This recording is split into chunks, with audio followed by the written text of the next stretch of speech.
Good fucking evening, you beautiful walking glitch in the system. Yeah, I'm talking to you. You, the one who has no idea how loud your silence is. The one who thinks they're just existing, while everybody else is low-key fighting for their life around your presence. Listen closely. You don't even fucking realize it, but you give people chills just by existing. And that's not poetry. That's not some cute Instagram quote. That's a problem for them and a power for you. You walk into a room and the air actually changes. People sit up straighter. They adjust their clothes. They suddenly become aware of how they're standing, how they're talking, how they're laughing. They won't say it out loud, of course. They'll say you're intense, too much, cold, weird, off. But what they really mean is, you make me feel things about myself I don't want to fucking feel. You think you're awkward. You think you're quiet. You think you're just there. But you're not just there. You're the mirror. You stand there, and people see their own insecurity. You look at them and they feel exposed. You say one simple sentence and they overanalyze it for 3 days. You're not boring. You're not forgettable. You're actually the opposite. You're the scene that replays in their head at 2 a.m. while they're staring at the ceiling like, why did I say that? Why did they look at me like that? What are they thinking? You are the glitch in their smooth little script. You are the interruption to their carefully curated personality. You are the reminder that all their fake confidence can be shattered by one real presence. Yours. Let's be brutally honest for a second. You've always felt off, haven't you? Not in the I'm quirky, haha way. In the I don't belong in this kind of shallow bullshit way. Growing up, you felt like you were watching everybody else play some game you didn't sign up for. Fake laughs, fake friendships, fake drama. Everyone chasing approval like crack. And you just couldn't do it. Or when you tried, it felt wrong, heavy, stupid. You saw through people too easily. You noticed the little things, the shift in tone, the forced smile, the tiny lie. You felt energy changes like other people feel temperature. And because of that, you learned to stay quiet, to sit back, to observe. You thought that made you less. But that quiet turned into something else over time. Wait. Now when you're silent, people feel it. Now when you look at someone, they feel read. Now when you say something, it lands. They don't know your story, but they feel your depth. They don't know your past, but they feel your scars. They don't know your thoughts, but they know damn well you're thinking more than you're saying. That's why they get chills. Here's the fun part. You think nobody notices you. Meanwhile, people are obsessing over how you see them. You walk into work, into class, into any room, and you think, no one cares I'm here. Reality? Somebody's heart rate just went up. Somebody suddenly got self-conscious. Somebody who runs their mouth all day around everyone else suddenly goes quiet around you. Why? Because your presence says, I'm not impressed by your performance. You don't clap for everything. You don't laugh at every joke. You don't pretend to be amazed by basic shit. And that terrifies people who live on external validation. You're not trying to be scary. You're not acting mysterious. You're just not playing their game. And that alone is enough to make them feel naked. Let's talk about that face you make. You know the one. Your resting face that everyone loves to criticize. Why do you look so pissed all the time? Smile more. You look like you hate everyone. No, you don't hate everyone. You're just tired of pretending.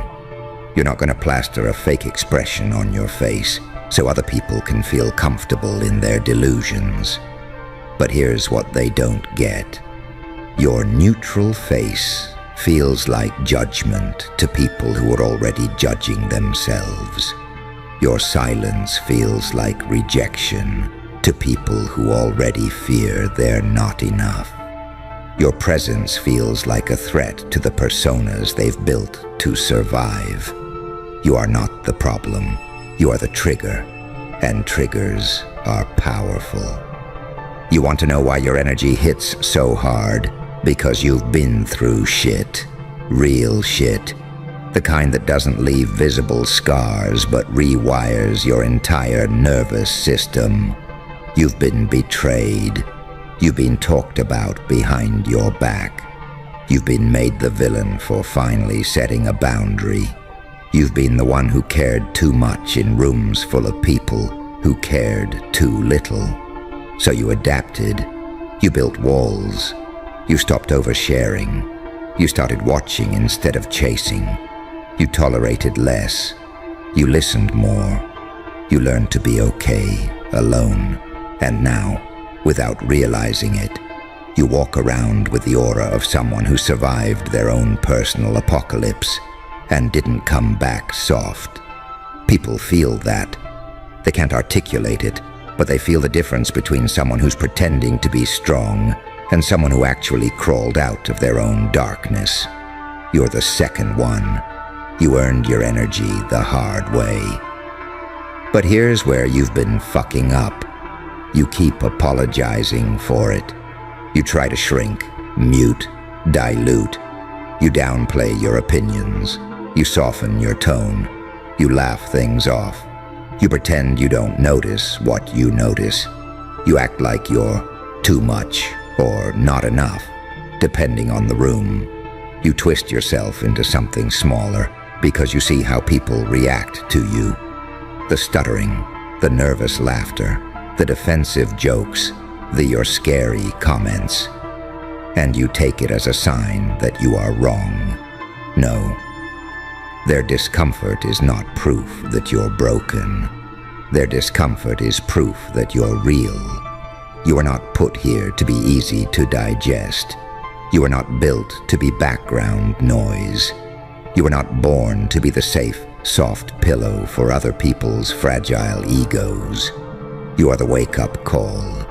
You are the static in their perfect little broadcast. You are the glitch that proves the system isn't as solid as they think. Stop apologizing for that. Let's drag another truth into the light. You think you're behind.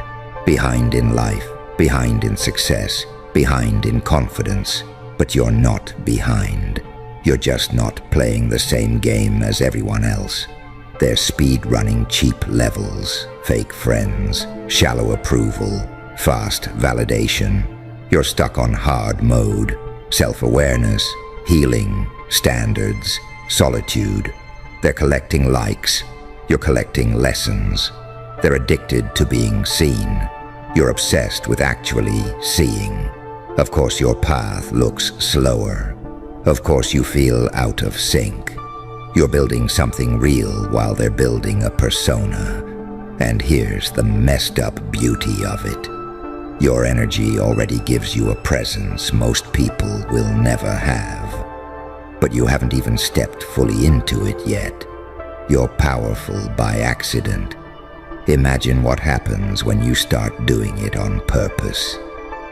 Let's talk about that. Right now, you're like a loaded weapon lying on the table. You don't know your own range. You don't know your impact. You don't know where you point. You don't know where you point. So sometimes you aim it at yourself. You overthink. You self-sabotage. You gaslight yourself into believing you're the weird one. You replay every interaction and use your intensity as evidence you're wrong. But hear this. That thing in you that gives people chills, it's not a curse, it's not a flaw, it's raw, unrefined power. Your job now is to sharpen it, not kill it.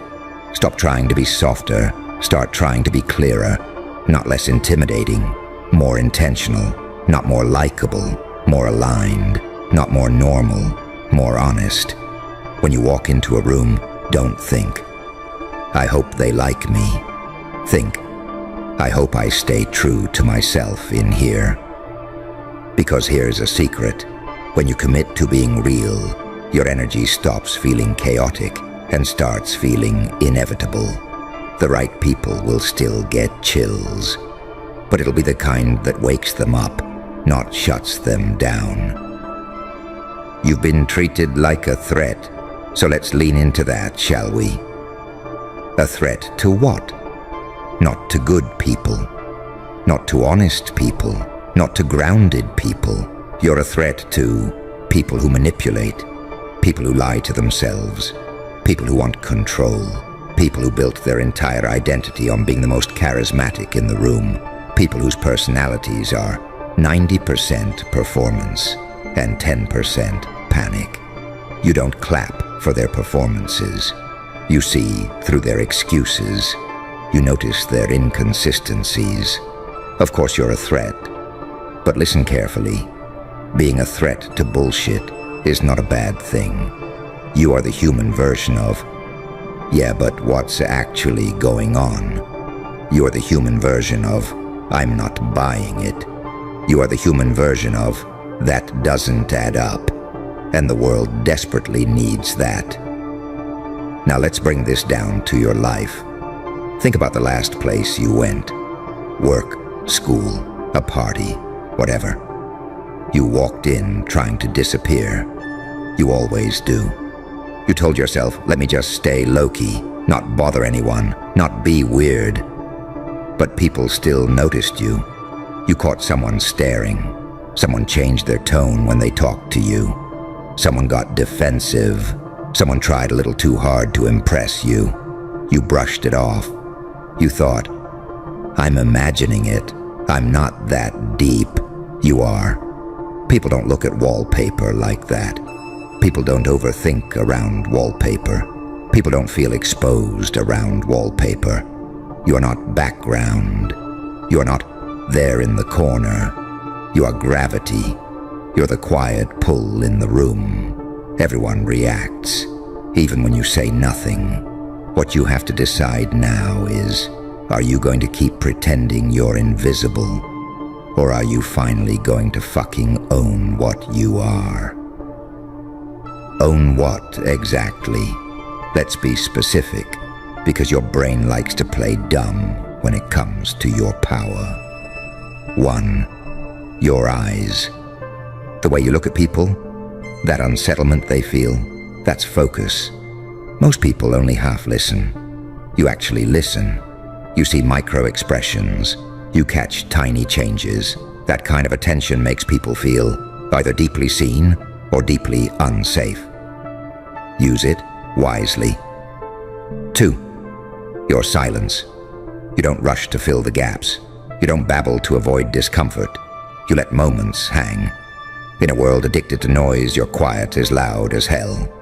That silence forces truth to surface. Let it. 3. Your pain. Yeah, we're going there. You've been hurt. Badly enough that you can spot the same patterns in others from a mile away. That's why your advice hits so hard. That's why your words aren't motivational fluff.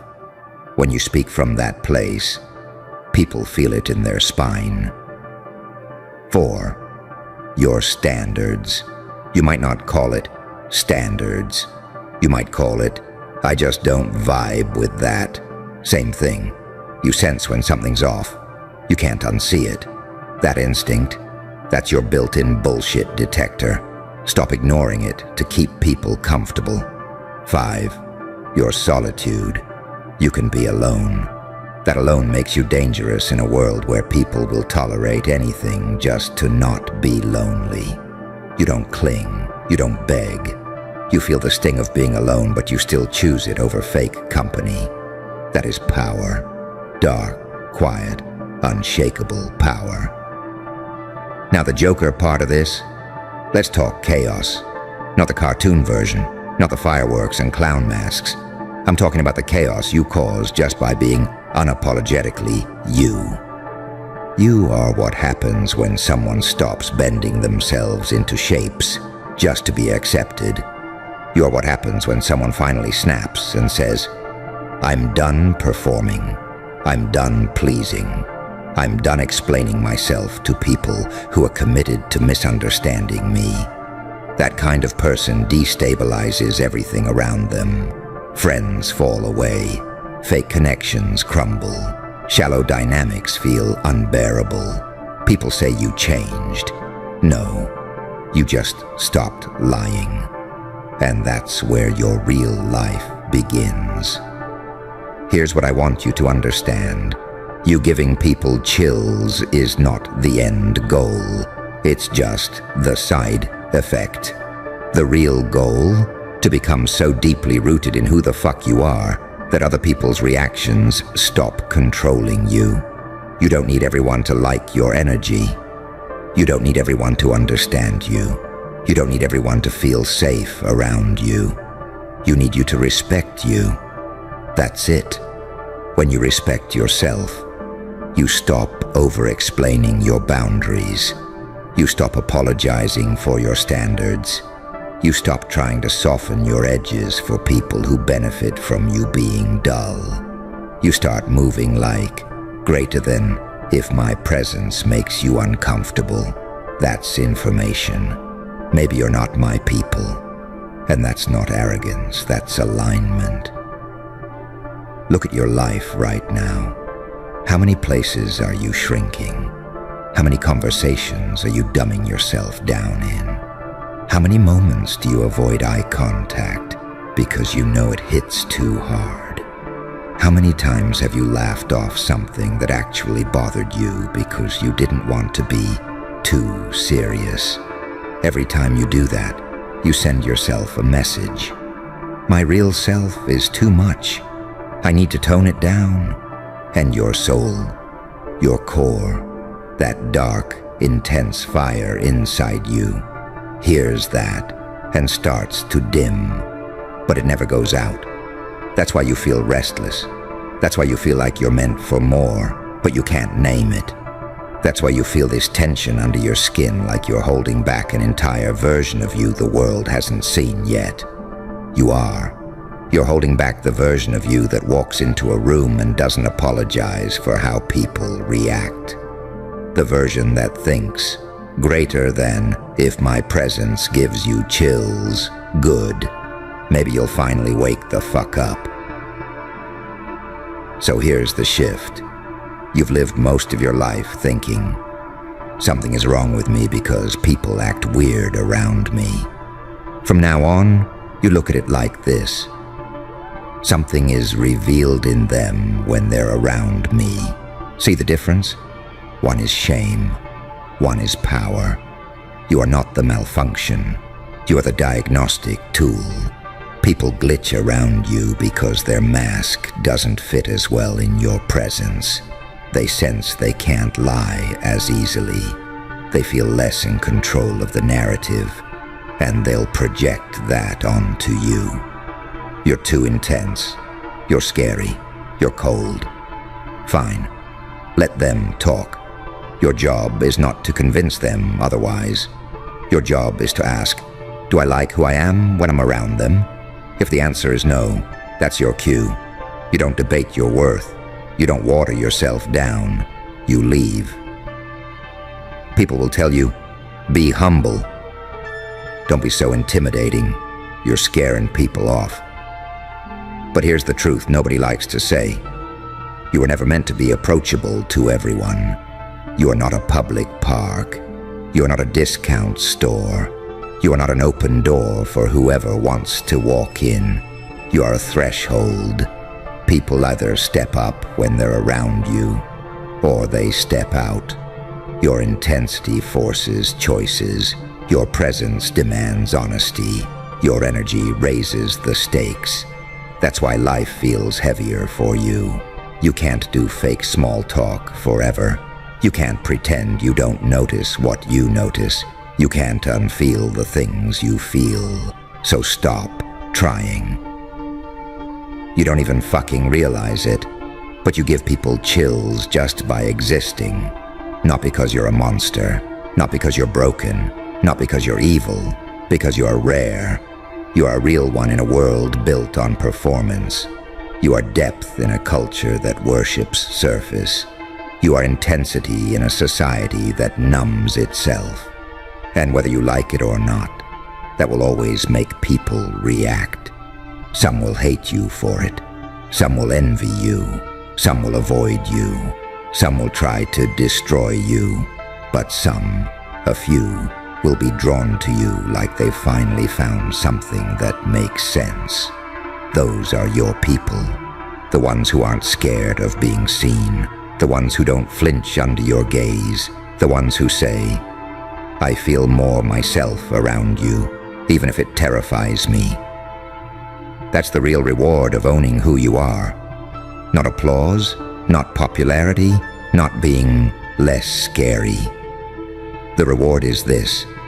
You stop living as a blurry, watered-down version of yourself just to keep other people comfortable, and you finally step into the sharp, undeniable, spine-chilling reality of who you actually are. Which means you're not actually too much for this world. You're just too real for the version of it most people are comfortable living in. And that does something to you over time, right? It wears on you. You start catching yourself thinking, if I tone it down just a little, maybe they'll stop acting weird around me. If I fake a laugh, maybe they won't call me cold. If I soften my opinions, maybe they won't label me difficult. You chip off little pieces of yourself just to make other people less nervous. That's the fucked up part. You're the one who's real, and yet you're the one who keeps adjusting, editing, translating yourself into something safer, because you see how your presence shakes people. You end up living in this weird split, the version of you that exists in your head. Sharp, deep, ruthless with the truth. The version of you that steps out in public.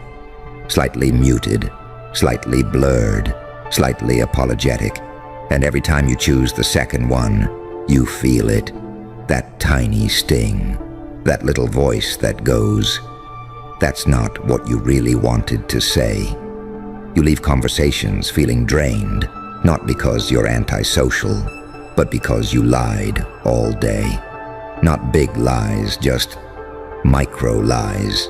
Smiling when you didn't feel like it. Agreeing when you didn't.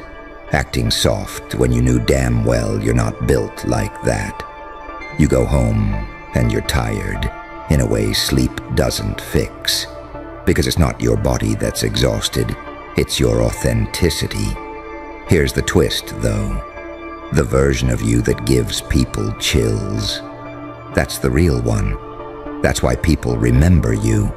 That's why they replay your reactions. That's why they ask others, what do you think they meant by that look?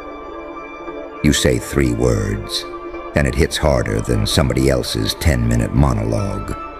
You give a slight nod and people feel validated for a week. You raise an eyebrow and somebody spirals, and you underestimate that. You think you're just being weird. You're not. You are broadcasting something most people can't name. Greater than, I'm not here for your performance. I'm here for the truth. You don't need to say it out loud. People feel it in their nervous laughs and shaky hands. Think about how many times you've walked into a space and felt the energy shift. You clock it instantly. Someone gets quieter. Someone gets more animated, trying harder. Someone avoids your eyes. Someone suddenly includes you too much to prove they're cool with you. You feel all of it. You feel the fake. You might even think, why is everyone acting off around me? Because you're a fucking mirror in a world full of costumes. And here's the part that's hard to swallow. You've been told your whole life that the way people react to you is proof that you're wrong. too blunt, too sharp, too quiet, too intense. But what if it's proof that you're necessary? Because let's be real for a second. How many people in your life actually tell others the truth straight to their face? How many people actually hold a standard that doesn't crumble under pressure? Most are bending, twisting, shape-shifting, just to fit somewhere. You've tried that. It made you sick. You're not meant to bend like that. You creak, you crack, you break when you force yourself into roles that don't match your soul. Your whole life has been this tug-of-war between greater than I want to be understood, greater than, and greater than I refuse to be fake. That's why you're tired. You've been trying to keep both. Let's talk about the way you love, because that's part of why your energy hits so damn hard. When you actually care about someone, you care to the bone. You notice their habits. You remember their little preferences. You listen to what they don't say. You pick up on their patterns even when they don't. You feel their mood shifts like a change in weather. And when they bullshit you, you feel that too. You can tell when they're pulling away. You know when they're lying to themselves about how they feel. You know when they're settling for less than what they deserve. You see it all. And because you see it all, your presence makes them feel exposed. Even when you're being sweet. Even when you're being quiet. Listen up. Yeah, you. Put the phone up for a second and actually hear this. Because today, your own home cameras exposed the real you. And they're shaking after seeing your power. You know what's funny? People love to talk about you. They love the group chats. They love the whispers. They love the fake little smiles and the, "No, I'm happy for you" far, while their eyes scream, "Please fail, so I feel better about my own boring life." But here's the twist they never saw coming. The cameras were rolling the whole time. Not when you were posing, not when you were pretending, not when you were doing some fake grind for Instagram stories. No, when you were really you, the tired, angry, stubborn, obsessive, hungry version of you. The version of you they told you was too much, too intense, too emotional, too serious, too weird. The cameras didn't record your image. They recorded your truth. Imagine this for a second. They click play on that footage from your house expecting, what? Some embarrassment? Some cringe? Maybe you're sad, lazy, talking about what you're gonna do but never doing it. Instead, they see you at 2:47 a.m., eyes half dead, body exhausted, heart broken, but still at your desk, still on the floor doing push-ups, still studying, still planning, still fighting. No audience, no applause, no likes, no validation, just you versus your own mind. And the cameras recorded that. They see you pacing around your room, talking to yourself, hyping yourself up because nobody else cares enough to do it. They see you staring at your bank account, jaw clenched, promising yourself you will never stay stuck like this. They see you rehearse boundaries in the mirror because you're done letting people walk all over you. They see you wiping tears off your own face and then opening the laptop again. And suddenly, you're not the over-dramatic one. You're not the lazy one. You're not the failure. You're the monster. You're the threat. You're the proof. You're the one who actually suffers and still moves. That's why they're shaking, not because the cameras showed them something bad about you, but because the cameras showed them something they don't have. Discipline, resilience, obsession, rage pointed in the right direction. You know what scares people? Not your success, your process. They can handle you smiling when you finally win. They can handle the post, the picture, the little brag. They can rationalize that. Oh, they got lucky. Oh, right place, right time. Oh, someone helped them. But when they see the tapes, when they see how you really live, there's no excuse, because those cameras don't lie. They show the nights you didn't go out. They show you ignoring notifications to stay focused on building. They show you saying no to people who only call when they need something. They show you working on your business, your body, your skills, while everyone else is scrolling, complaining, and coping. And that's the part that makes their hands shake. Because deep down, they know, greater than, if I had that level of obsession, my life wouldn't look like this. You didn't just expose your power, you exposed their weakness. They thought you were all talk. You know the vibe. Yeah, you're gonna change your life. You're gonna make money. You're gonna get in shape. You're gonna cut off toxic people. Sure. They've heard it all before, from themselves, because they say the same things in their own heads, and then they don't do anything. But your home cameras caught something different. They caught you turning "I'll try" into "I will." They caught you turning one day into today. They caught you doing the boring, unsexy, consistent work that nobody ever claps for. You think that doesn't hit their ego? They press play and see. You waking up after 3 hours of sleep instead of snoozing for the 5th time. You reading instead of doom scrolling. You stretching, training, fixing your posture, fixing your diet, fixing your life.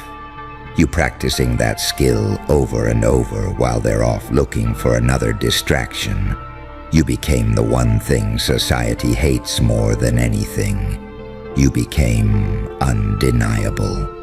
Let's talk about the real you for a second, because they like to pretend the real you is that broken, insecure, soft version from your worst moments.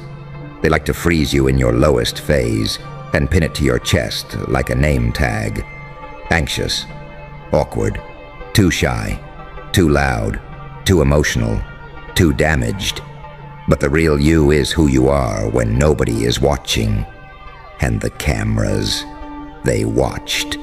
They saw the anger you swallowed instead of spitting it at someone weaker. They saw the messages you typed and then deleted because you decided to heal instead of lash out. They saw the nights you sat with your own pain instead of numbing it with substances or people you don't even like. They watched you wrestle with your own darkness and say, "Fine, if I can't kill it, I'll use it."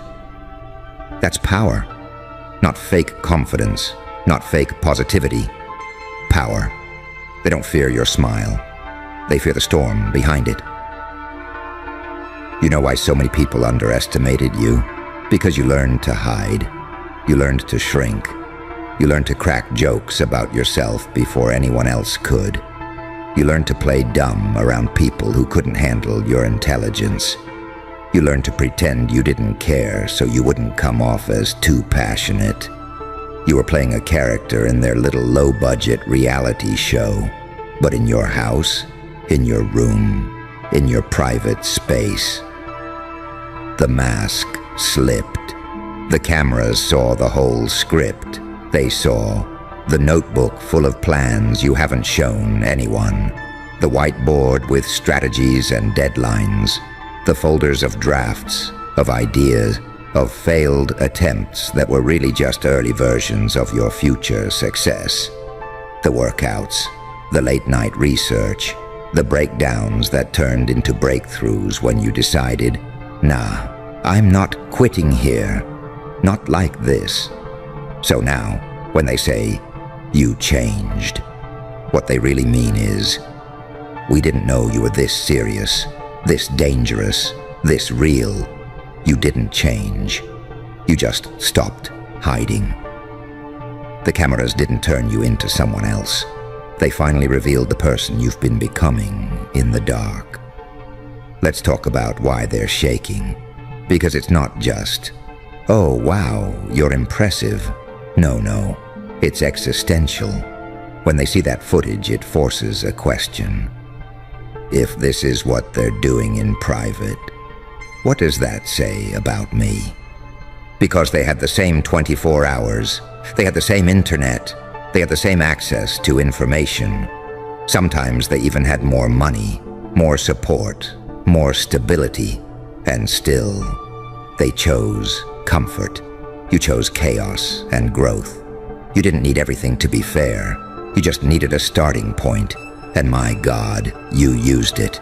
Your effort shoves a mirror in their face. Not a cute, filtered mirror.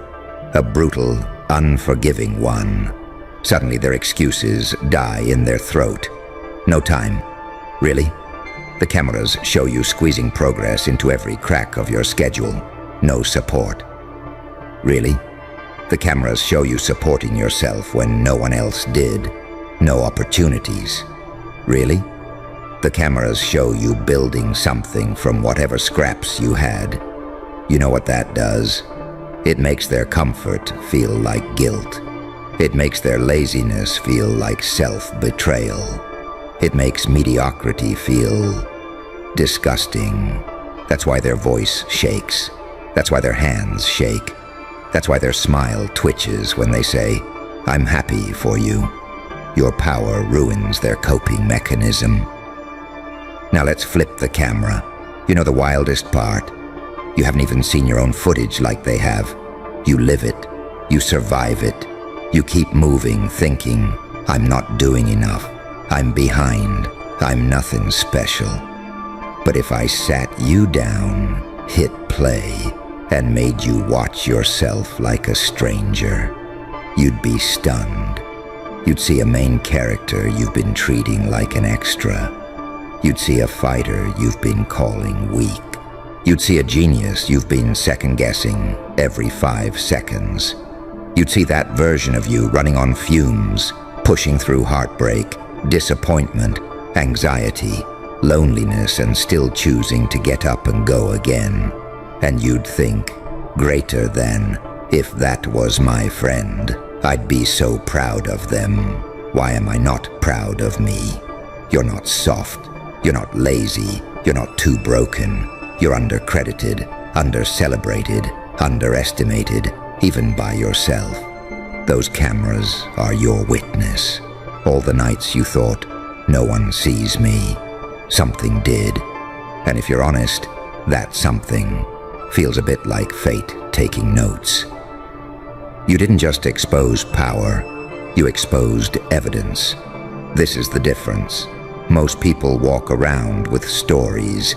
I could have been this if I really tried. I would have done that if life wasn't so unfair. I'm actually like super smart. I just never applied myself. Cute little myths to soothe their ego. You have tapes, receipts, proof that you did try, proof that you did apply yourself, proof that you put the work in when it didn't make sense yet. The cameras catch you investing when there was no guarantee of a return. They catch you studying opportunities nobody else believed in. They catch you practicing for a future everyone assumed you'd never reach. They catch you betting your time, your energy, your sanity on a life you could only see inside your own skull. So when people say, "You got lucky," remember, luck doesn't leave fingerprints. Work does, and those cameras are covered in yours. Let's go darker for a second, because power isn't just about grind, discipline, and self-improvement. That's cute. That's Instagram-friendly. Real power. It's the part of you that got betrayed and didn't become a permanent victim. It's the part of you that got humiliated and didn't stay small forever. It's the part of you that got used, lied to, discarded, and still didn't give up on yourself. The footage from your house, it doesn't just show you working.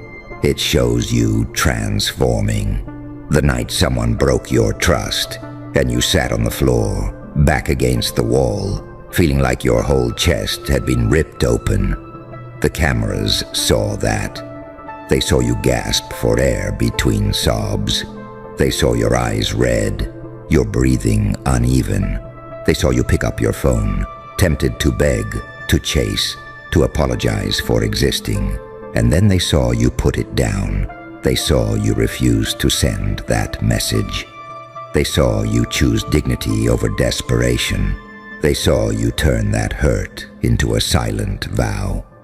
Greater than I will never let anyone have this kind of power over me again. That's when the real power was born. Not when you smiled, not when you posted a cute quote about healing, but when you held the weight of your own pain and said, "I'm not dying here, I'm building here." That's what lives in the footage forever. The cameras also caught the uglier parts of you. Let's not lie. The anger, the bitterness, the envy when you see people who did less than you getting more. The rage when someone disrespects you and you fantasize about burning everything down. But here's what makes you different. You felt it. You didn't let it own you. You learned to sit with your demons and say, "All right, if you're not leaving, you're working for me now." You turned jealousy into fuel. You turned anger into structure. You turned pain into standards. You started saying no more. You started walking away faster. You started moving smarter, colder, clearer. And yeah, that shift, it scares them. Because you used to be easy to manipulate. You used to be the one always explaining, always defending yourself, always giving second, third, fifth chances. Now, your eyes changed. Your tone changed. Your responses got shorter. Your behavior got louder. You don't argue, you move. You don't chase, you replace. You don't beg, you build. And when the cameras replay that part of your evolution, it's obvious. They lost access to a version of you that no longer exists. Here's the part you really need to let sink in. You're no longer proving them wrong. You've passed that level. They're not the main enemy anymore. They're background noise. The cameras weren't there to show them your power. They were there to show you your power, to expose the gap between how you see yourself and who you actually are. You think you're still in the starting out phase. But the footage reveals you've already survived phases that would have ended other people. You think you're inconsistent, but the footage reveals a pattern of persistence through conditions that were far from ideal. You think you're ordinary, but the footage reveals a person who refused to stay down every single time life had the perfect chance to break them. If that's ordinary, what does extraordinary even look like? From now on, I want you to move like this. Every room you walk into, every conversation, every silent decision, imagine there's a hidden camera recording, not for them, for you, for the future version of you watching this moment like a scene in a movie. Will they be proud? Will they nod and say, "Yeah, that was the day everything shifted"? Or will they wince and whisper, "I know you were capable of more than that"? This isn't about paranoia. This is about accountability. Because the truth is, your life already is a kind of footage. Your habits, your choices, your reactions, your standards. They're all being recorded in the only place that really matters. Your results. Your body is footage. Your bank account is footage. Your relationships are footage. Your peace of mind is footage. You don't need a literal camera to prove who you are. Your reality is the recording. So here's where I want your mindset to land. You are not a victim of surveillance. You are the storm that surveillance accidentally caught on tape. They thought they were going to catch you slipping. They ended up catching you evolving. They thought the footage would expose your flaws. It exposed your fight. They thought replaying your life would make you look small. Instead, it highlighted every time you chose growth over ease, dignity over drama, self-respect over approval. You are not the person they built in their heads. You are not the weak character they keep referencing when they bring up your past. The evidence is in. The cameras have spoken, and they're shaking, not because they discovered a new you, but because they finally realized how badly they misjudged the old one. Now it's your turn to stop misjudging yourself. Stop narrating your life like a failure story when the footage clearly shows a warrior arc. Stop downplaying your effort just because the scoreboard isn't where you want it yet. Stop treating survival like it's nothing. You didn't just live through all that. You carried dreams, responsibilities, heartbreak, self-doubt, fear of the future, and you still made moves. That's power, not the loud, glamorous, shiny kind. The quiet, relentless, terrifying kind that builds empires out of ruins. And whether you feel ready or not, whether you believe it or not, that power is already on record. That power is already on record. And the wild thing is, you've barely started using it on purpose. You've been powerful by accident. You've been tripping over your own strength, calling it overthinking, calling it overreacting, calling it, I'm just sensitive, when in reality your mind has been running at a higher voltage than the people around you. You feel everything deeper. You analyze everything harder. You replay situations in your head until 3 in the morning. You thought that meant something was wrong with you. Those cameras caught it all. You pacing, you overanalyzing, you talking to yourself, replaying conversations, strategizing responses you never send. To somebody else that looks crazy. To a strategist, that looks like training. Every overthinking session, that's intel gathering. Every replayed conversation, that's pattern recognition.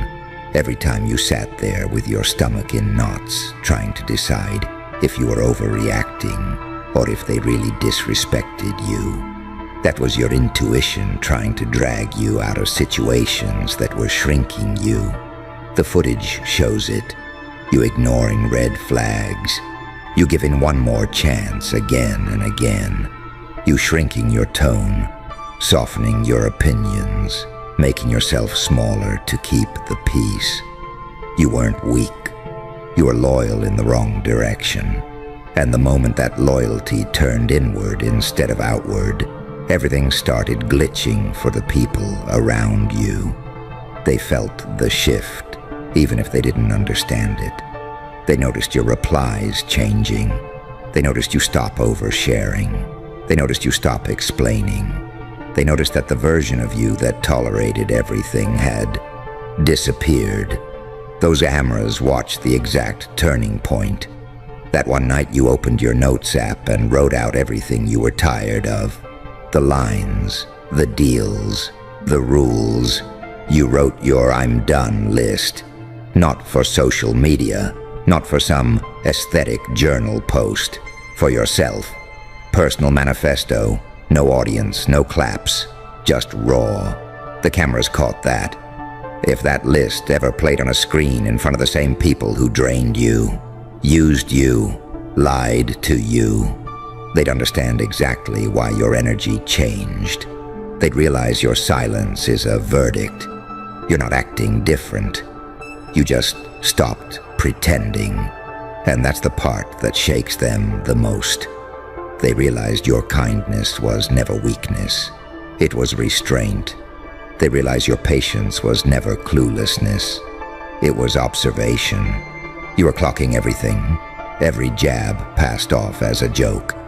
Every, "you're doing too much." Every, "relax. Why do you care so much?" Every little micro disrespect they brushed off like you were being dramatic. The cameras saw your reaction when they left. The way your face dropped. The way you sighed. The way you whispered, "Yeah, I caught that." You didn't call them out. You just logged it. And when you started pulling back, they had the nerve to ask, "What changed?" What changed is that you finally believed the footage. You stopped arguing with your own reality. You stopped gaslighting yourself. You trusted what you saw, what you felt, what you knew. That's power. People assume power is you screaming, flipping tables, making a scene. Nah. Power is you calmly choosing distance without a big announcement. Power is you not sending that paragraph. Power is you unfollowing, muting, blocking in real life, in your spirit, in your attention. You didn't slam the door. You just stopped holding it open. The cameras show that quiet shift like a plot twist. One day you're answering every text, smiling through the disrespect. Next day, your replies are shorter. Your availability is lower. Your standards are higher. They feel it.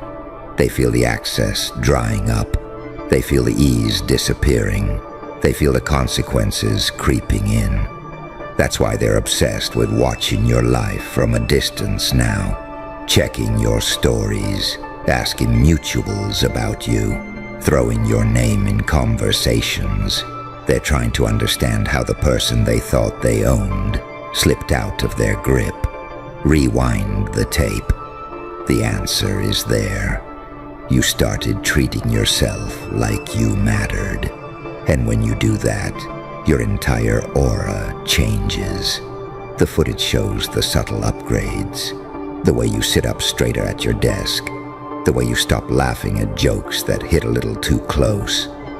The way you start saying, "I'm busy," without guilt. The way you start talking to yourself with a little more respect in your own head. They don't see those tiny moments. The cameras do. Those micro moments are what turned you from a background character in other people's stories into the main character of your own. And yeah, main characters make people uncomfortable, especially the ones who used to depend on your low self-esteem. You were their free therapist, their emotional trash can, their safety net, their plan B, they'll always be there. The footage shows the exact second that illusion died. That night your phone lit up and you stared at their name. You looked tired. You could hear your own spirit groan. Same pattern, same drama, same cycle.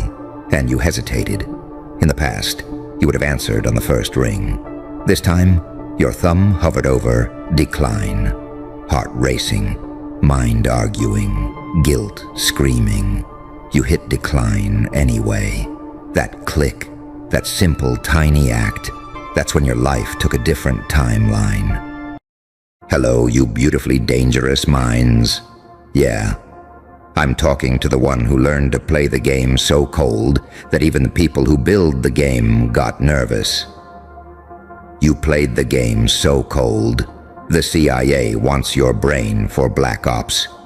Sounds dramatic, right? Except, it's not that far from the truth, because you didn't just survive.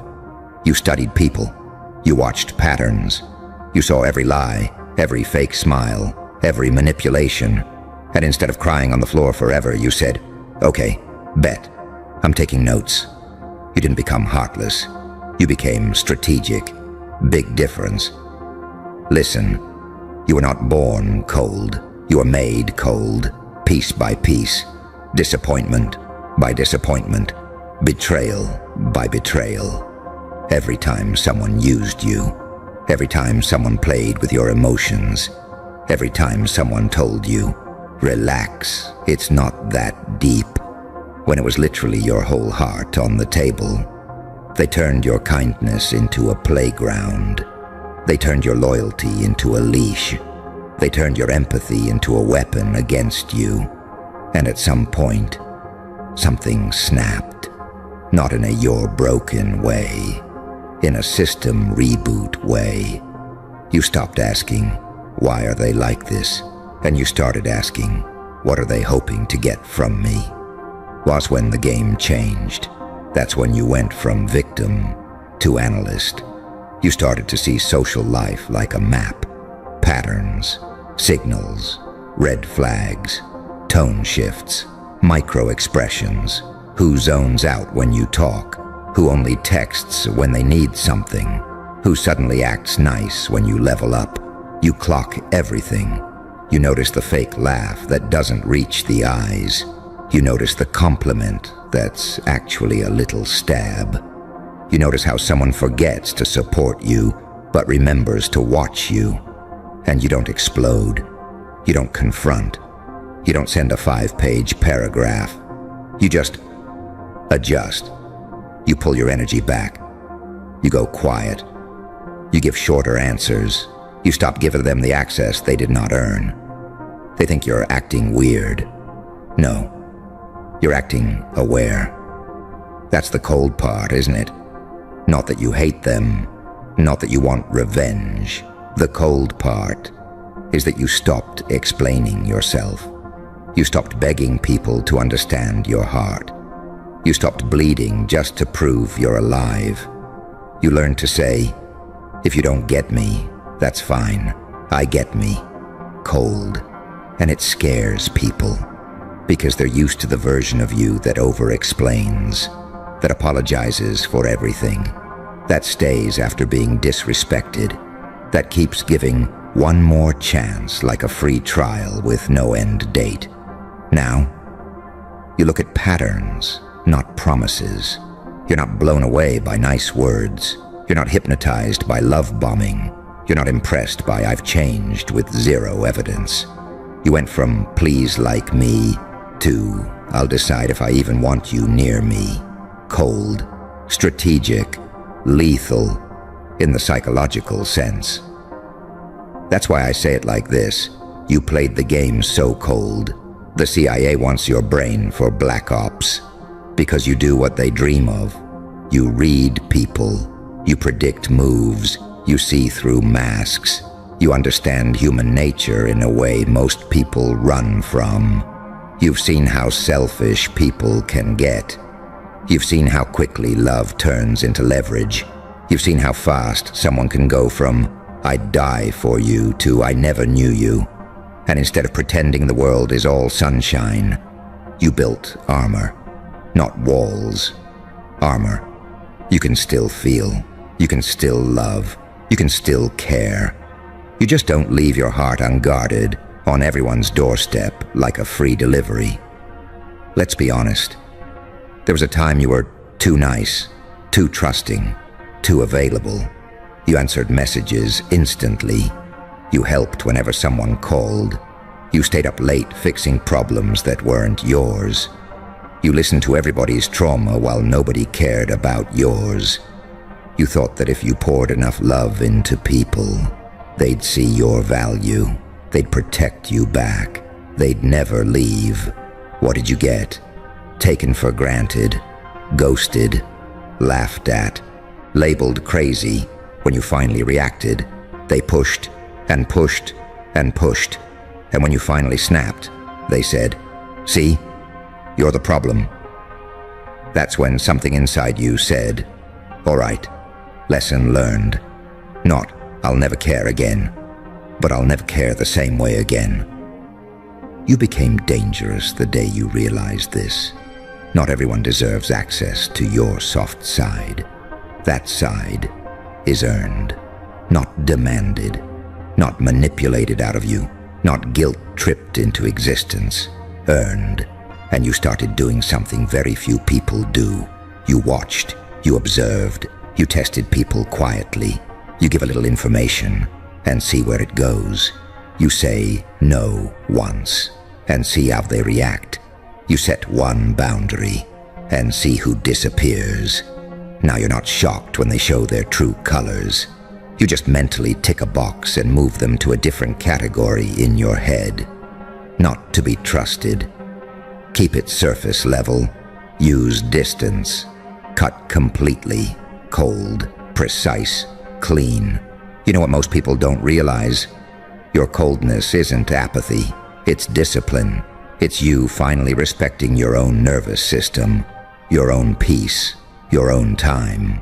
You got tired of anxiety being your default state, tired of constantly overthinking what you said, tired of replaying conversations, tired of wondering, did I do something wrong? When the truth is, they were just using you. So now, somebody pulls away. You don't chase. Somebody disrespects you. You exit. Somebody manipulates you. You go quiet and observe. You switched from emotional reactions to psychological strategy. That's Black Ops level social intelligence. Look at your life for a second. How many times did you see something coming and nobody believed you? You said, that person is fake. They said, you're overreacting. You said, something is off with them. They said, you're just jealous. You said, this is going to end badly. They said, stop being negative. And then time passed, and every single thing you predicted happened. You weren't being negative. You were being accurate. They don't call it intuition. They call it overthinking. But let's be real.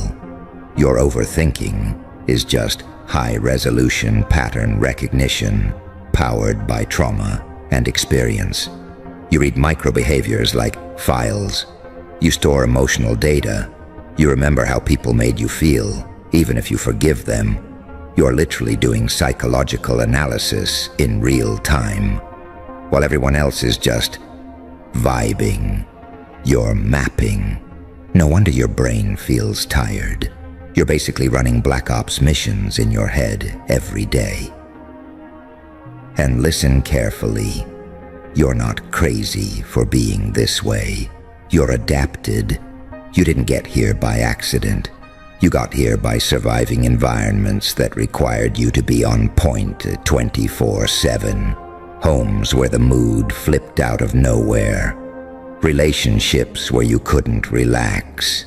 Friend groups where loyalty was a joke. Workplaces where one mistake turned you into a target. You were forced to read the room because the room was dangerous. You were forced to anticipate reactions because punishment was unpredictable. You were forced to learn what kind of day is it just by the way someone closed a door. That's not weakness. That's field training. You're not too sensitive. You're hyper-attuned. You detect threat faster than most. You notice shifts others ignore. Of course, the CIA would want that. Of course, covert operations would want that. Of course, anyone trying to run psychological missions would be like, give me the one who can read a soul in 3 seconds. That's you. But here's the twist. You're not here to be their weapon. You're not here to be anyone's tool. Not the government's, not your toxic exes, not your manipulative families, not your fake friends. You're here to be the handler of your own mind, because the same skills they would exploit, you can use to protect and elevate yourself. You know when someone's lying? Good. Use that to avoid wasting years on them. You notice when your energy drops around certain people? Perfect. Use that to cut off energy vampires early. You sense when someone is love-bombing you. Great. Use that to slow things down, ask questions, and watch for consistency. You're not paranoid. You're prepared. And there's a difference between living in fear and refusing to be blind again. Let's talk about emotions for a second. That cold version of you. You know, the one everyone complains about. Why are you so distant? Why don't you open up? You used to be so sweet. Here's what they don't get. You still feel everything. Deep, hard, intense. You just don't broadcast it anymore. You cried in silence enough times. You broke down alone enough times. You begged people to understand you enough times. Now the tears go somewhere else. Into discipline, into focus, into planning, into building. Your pain got promoted. It's not sitting in the corner of your room anymore. It's sitting at the head of the table like, all right, what are we doing with this? You ever notice how people suddenly respect you more when you stop being so available? You don't answer instantly. You don't jump at every call. You don't rearrange your life for every little thing. And all of a sudden, wow, you've changed. Wow, you're different now. Wow, you act brand new. No, you just stopped acting like you didn't matter. It's not that you don't care. It's that you don't sacrifice yourself on the altar of their convenience anymore. That's what cold looks like from the outside. On the inside, it feels like this. I am finally choosing me. And if that makes you uncomfortable, that's your problem to solve, not mine. You know what else you've mastered? Silence. You stopped oversharing. You stopped giving people the blueprint to hurt you. You stopped announcing every plan. Now you move quietly. Soft launch your wins. Disappear for a while. Then come back upgraded. You don't rush to explain where you've been. You don't justify why you changed. You don't give them a TED talk on your healing journey. You just show up with better boundaries and sharper eyes. You're like, I observed everything. I wrote the mission report, and now I'm running my own operation. That silence makes people nervous because they can't read you like they used to. They can't predict your reactions. They can't pull the same strings. That's Black Ops energy. Unpredictable, controlled, calculated. Let's be real here. You've seen enough darkness to either one. Become a monster, or two, become a master. You chose mastery. You could have gone full villain. You could have become everything that hurt you. You could have started playing the same manipulative games. Some of you even tried for a moment. You tried to be heartless. You tried to stop caring. You tried to numb everything out. But it didn't fit, did it? Because under that cold delivery and that sharp attitude, your heart still wants something real. You still want loyalty. You still want genuine connection. You still want that one person you don't have to analyze. The cold is not who you are. It's the filter. You're not faking the cold. You're restricting access to the warmth. Listen closely. The world will try to shame you for the way you protect yourself. They'll call you emotionally unavailable because you won't trauma bond in the first week. They'll call you selfish because you finally said no. They'll call you arrogant because you don't beg for validation anymore. Learn to translate. Emotionally unavailable often means you won't let me drain you. Selfish often means you stopped letting me use you. Arrogant often means you no longer see yourself as beneath me. You're not the villain in this story. You're the asset who stopped letting amateurs handle them. And let's talk about the game. Social life is a game. Work is a game. Relationships are a game. Family dynamics, definitely a game. Most people are playing checkers. You've been forced to play chess. They're just jumping around on impulse. You're thinking 5 moves ahead. You see what happens if you say yes. You see what happens if you say no. You see what happens if you stay. You see what happens if you walk. You oversimulate outcomes in your head. Yeah. And it exhausts you. But it also protects you. The trick now is this. Don't let the game consume you. Use the game. But don't let it eat your soul, because you are more than your defensive systems. You are allowed to rest. You are allowed to feel safe. You are allowed to find spaces where you can put the armor down. Being good at war doesn't mean you don't deserve peace. Here's the part nobody wants to admit. Your cold phase is actually your construction phase. You're rebuilding yourself without the influence of people who used to exploit your softness. You're doing things differently now. You think before you respond. You question people's intentions. You call out your own patterns. You refuse to romanticize red flags. You realize the most dangerous lie you ever believed was, if I love them hard enough, they'll change. No, they changed you.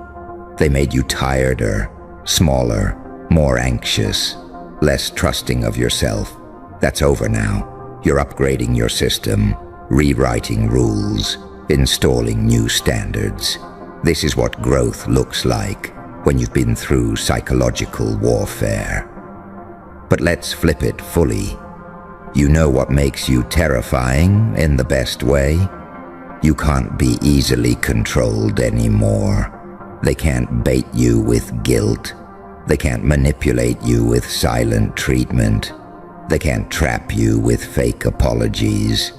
You see through all of it. You understand the difference between "I'm sorry you feel that way" and "I understand what I did, and here's what I'm changing."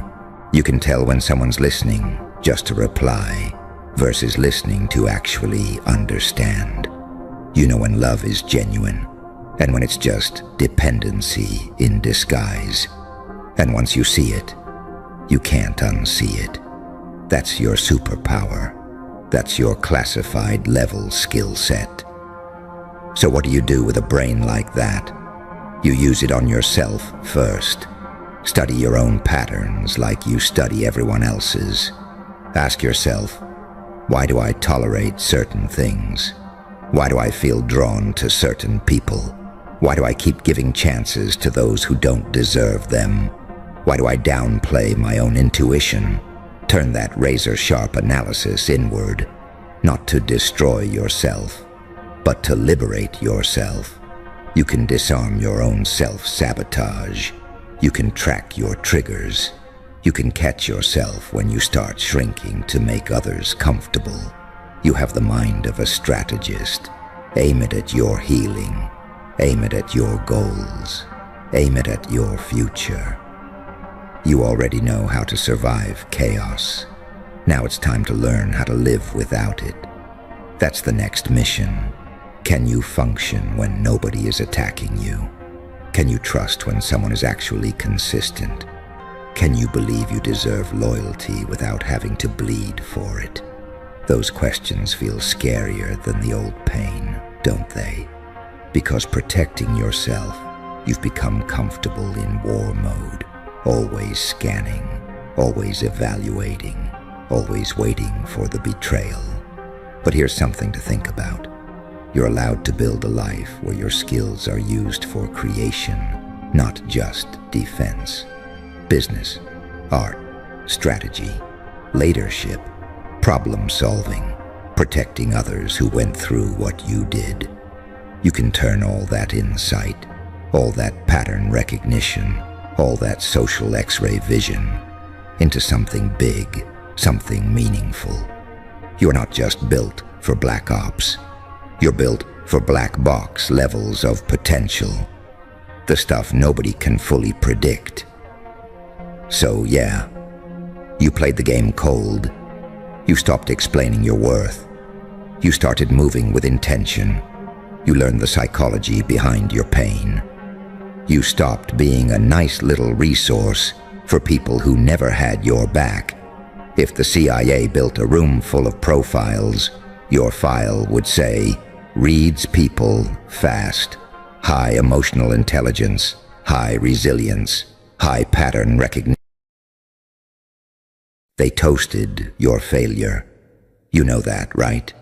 They actually raised glasses, clinked them together, smiled, laughed, took pictures. Somewhere, in some group chat you're not in anymore, there's a photo of your worst moment, frozen as their favorite memory. They screenshotted your fall. They saved it. They shared it. They added their own little comments, their own little jokes. They said things like, "I knew it. I saw this coming." Finally they got exposed. Finally life caught up with them. And you were on the other side of that screen, heart racing, hands shaking, feeling like the ground had opened under your feet. It wasn't just a loss. It wasn't just a bad day. It felt like your whole story collapsed in front of an audience. You remember that moment. Don't pretend you don't. The air felt heavy, your chest tight, your thoughts loud, that voice in your head. It didn't whisper, it screamed. Maybe they're right. Maybe I'm not who I thought I was. Maybe this is it. Maybe I peaked. You sat there, or lay there, or walked in circles in a room that suddenly felt too small. You pulled your phone out, put it down, picked it back up, opened apps you didn't want to open, saw things you didn't want to see, their comments, their silence. Which one hurt more? The ones who laughed out loud or the ones who disappeared? Both, in different ways.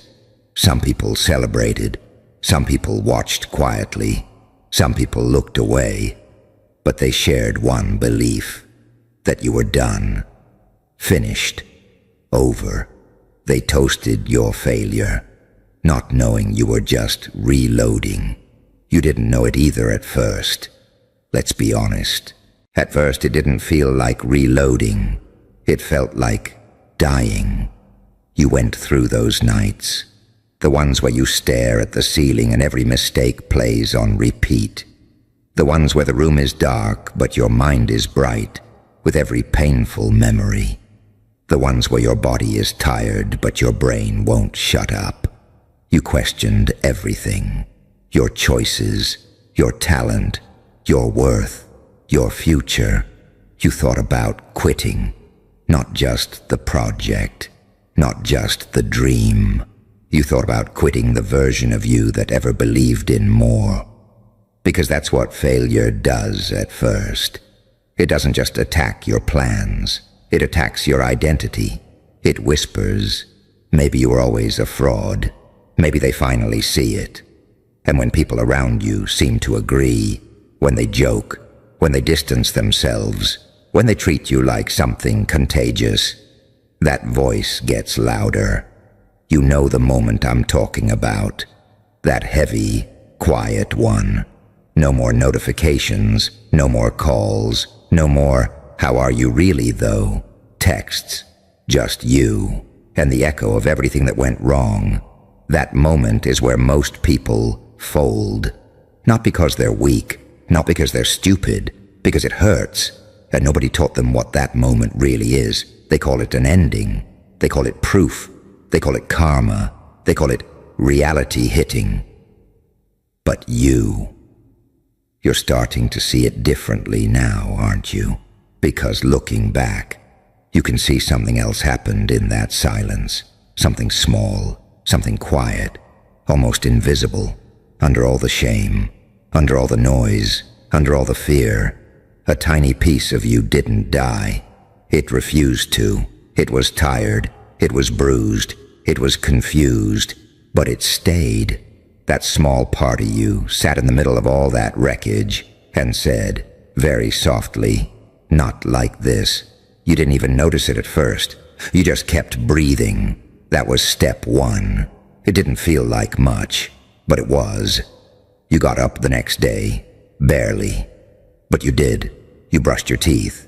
Maybe you showered. Maybe you didn't. Maybe you only ate once.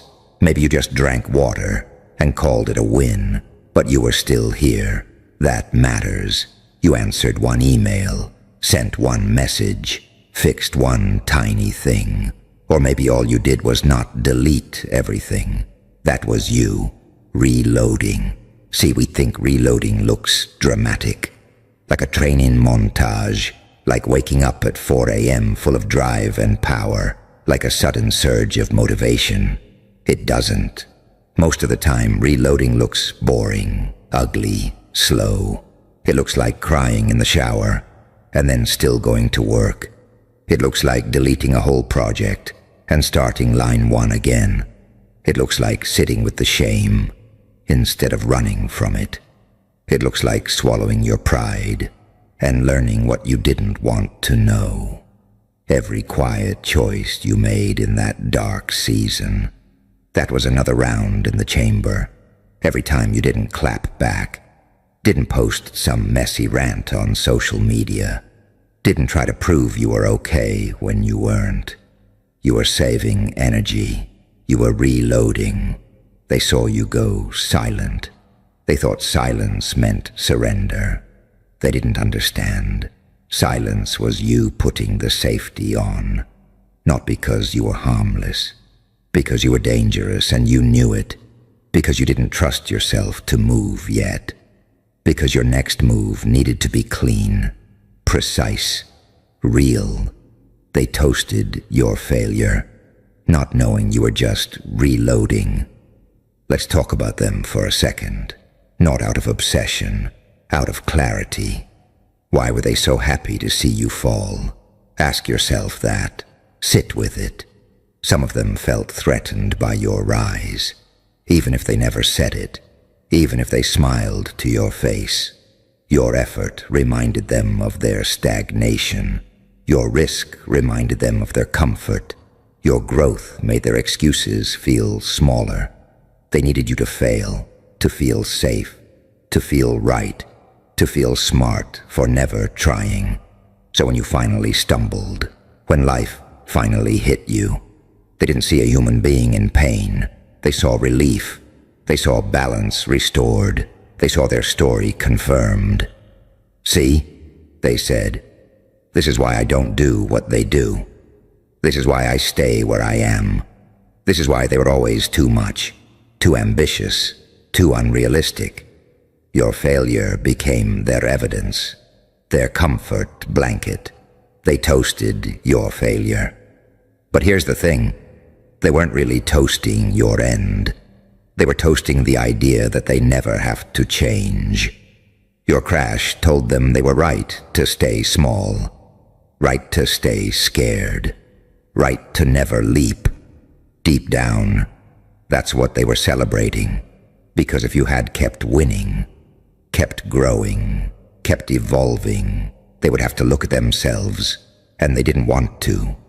So when you fell, they cheered, and you felt that cheer like a knife. But that knife did something unexpected. It cut away your illusions. You saw who was clapping. You saw who was silent. You saw who was watching but never reaching out. And it hurt. Of course, it did. You thought some of those people were closer, kinder, deeper. You thought your success meant something to them. You thought your friendship was mutual. You thought your loyalty would be returned. It wasn't, at least not by all of them. But that pain, as brutal as it was, it cleaned your circle. You started to notice who checked on you when you had nothing to offer. No status, no spotlight, no fun stories, just honest hurt. The ones who stayed. The ones who said, I don't care how bad it looks, I'm here. The ones who didn't need you at your best to stand beside you. Those are real. The others, they were placeholders, background characters, noise. Failing didn't just show you what you lost. It showed you what you never really had. And that's part of reloading too. Putting the right people beside you. Knowing who gets a front row seat in your comeback. Knowing who doesn't even get a ticket. They toasted your failure, not knowing they had just disqualified themselves from your next chapter. Let's go back to you, because this isn't really about them. Not anymore. There was a moment somewhere in the middle of all this where something shifted. Maybe it was small. Maybe nobody noticed. Maybe even you didn't understand it at the time. But there was a day where the tears felt different. They weren't just grief. They were fuel. A day where you looked at everything that went wrong, and instead of, "Why me?" another thought slipped in. "Okay, what now?" You didn't say it out loud, but it was there, a little spark. You opened a notebook, or a document, or a voice note. You started writing things down, lessons, ideas, patterns. You saw where you messed up, not with shame, with honesty. I ignored the red flags. I rushed that step. I did it for their approval, not my truth. I wasn't prepared the way I thought I was. That's hard. To say that to yourself. To admit your part without drowning in blame. But you did it, slowly, quietly. That's a reloading. You started learning, reading, listening, watching, not like before. Not to look smart, not to impress anyone. You were studying for your life, studying like someone who knows the test is coming back around. Because it always does. You changed little habits, the ones nobody claps for. Sleeping a bit earlier, moving your body, drinking water, guarding your mind, spending less time on people who drain you, spending more time on work that builds you. Nobody cheers for that. There are no trophies for quiet discipline. But that's where your power came back. Every tiny decision was another bullet in the clip, another shell in the chamber, another ounce of strength loaded back into your system. They thought you were stuck. They thought you were spiraling. Some of them hoped you were. But you weren't a spiraling. You were stabilizing, recalibrating, reloading. You started seeing your past self clearly, not as a failure, as a version, a step, a necessary stage. You looked at the old you, the one who tried so hard to prove something, the one who wanted everyone to clap, the one who thought success would fix the emptiness. And you felt something unexpected, not hate, not disgust, not embarrassment. You felt compassion. Because that version of you did their best with what they knew. They walked into rooms they'd never seen before. They tried, they fell, but they walked far enough to hand you the data you have now. They were brave enough to fail in public so that you could grow in private. You don't need to hate that version. You need to thank them. They carried you to this point. That's part of reloading, too. Not turning on yourself, not stabbing your own back with the same knife others used. You can hold yourself accountable without being your own bully. You can say, "I messed up," and also say, "And I'm not done." They toasted your failure, not knowing your story had just gotten an upgrade, because now you're moving different, not louder, smarter. Now when you plan, it's not from fantasy. It's from experience, from scars, from reality.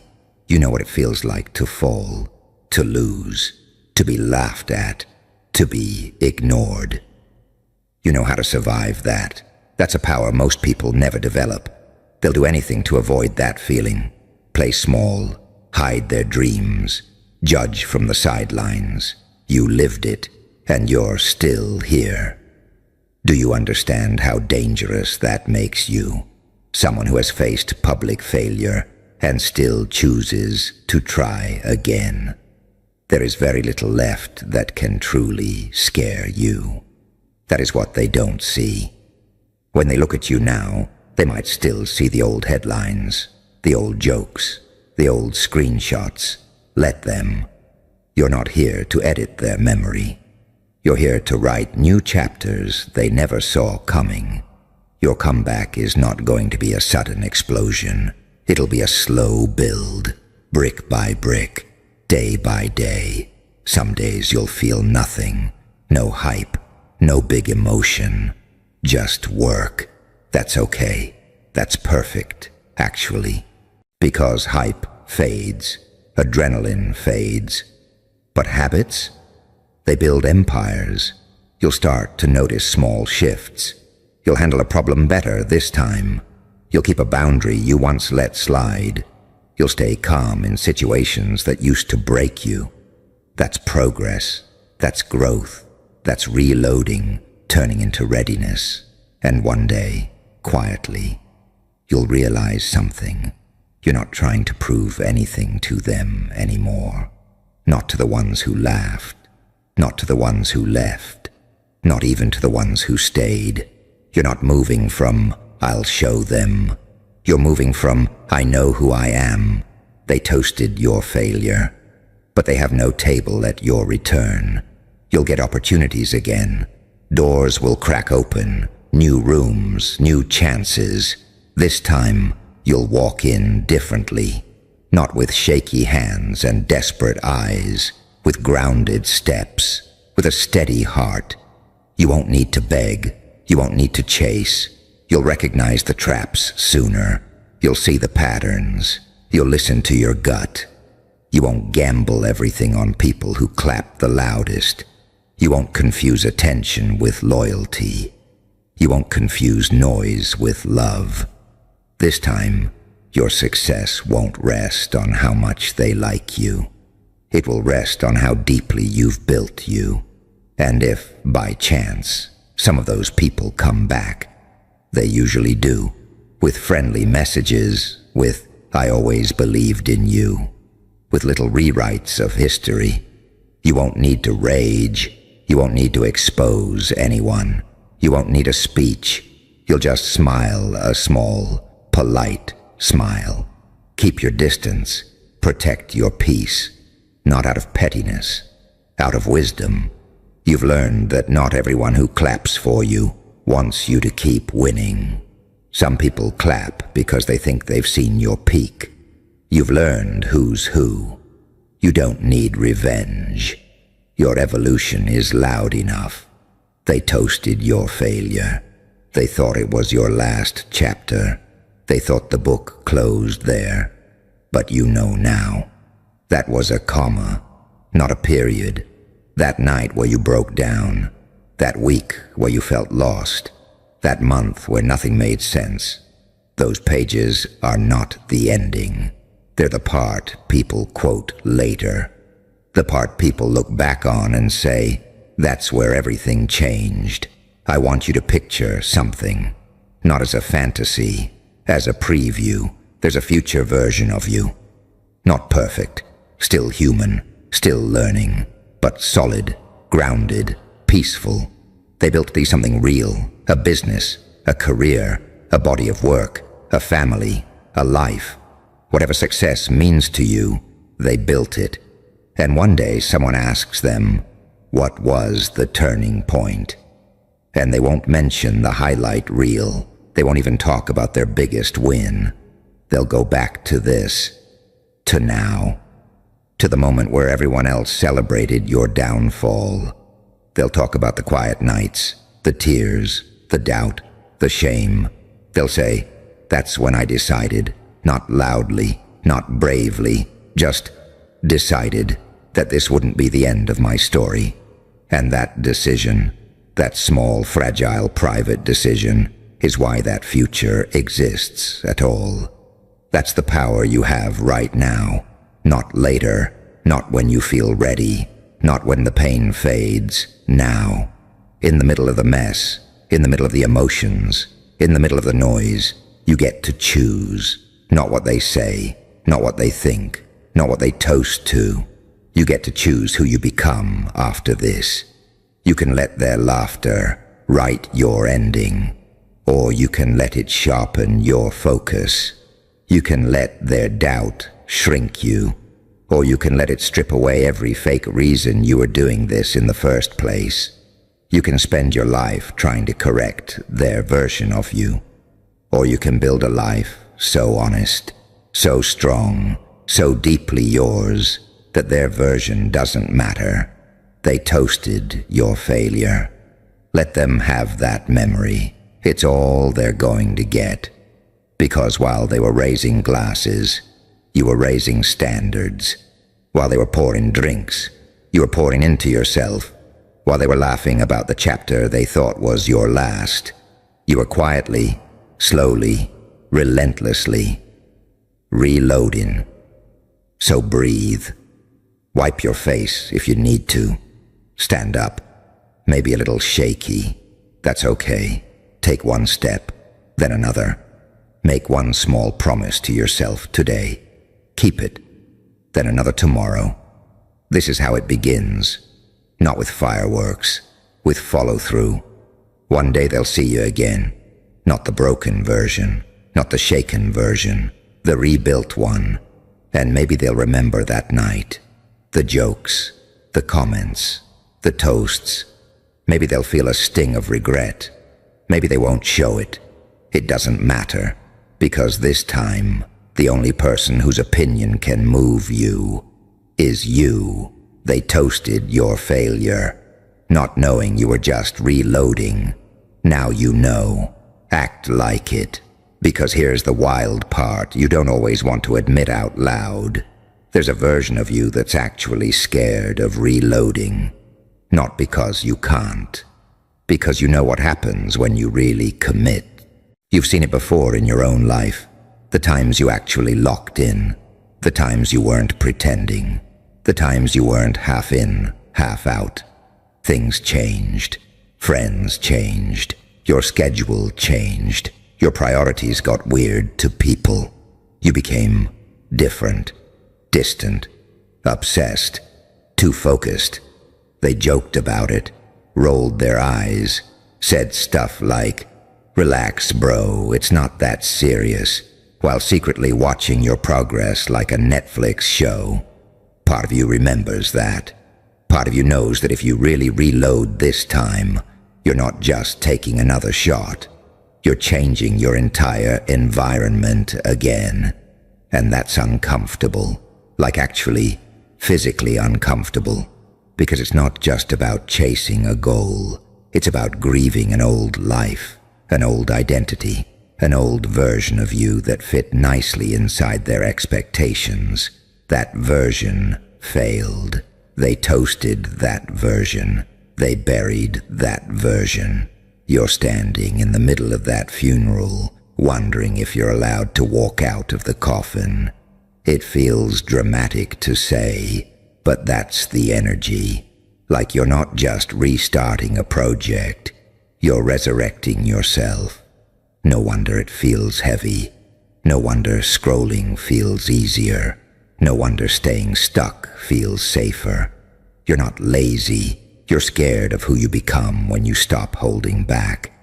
Think about it. Every time in your life you went all in, something cracked. A comfort zone, a relationship, a belief about what you're capable of. People around you started acting weird. Some got inspired. Some got distant. Some got competitive in ways they never were before. And that quiet part of you thought, if I grow again, I lose again. If I level up again, I'm alone again. That fear is real. It's not childish. It's not dramatic. It's just unspoken.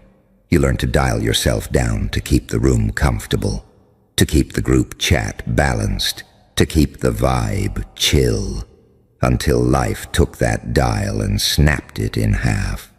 That failure everybody toasted, it didn't just break your plan, it broke your ability to blend in.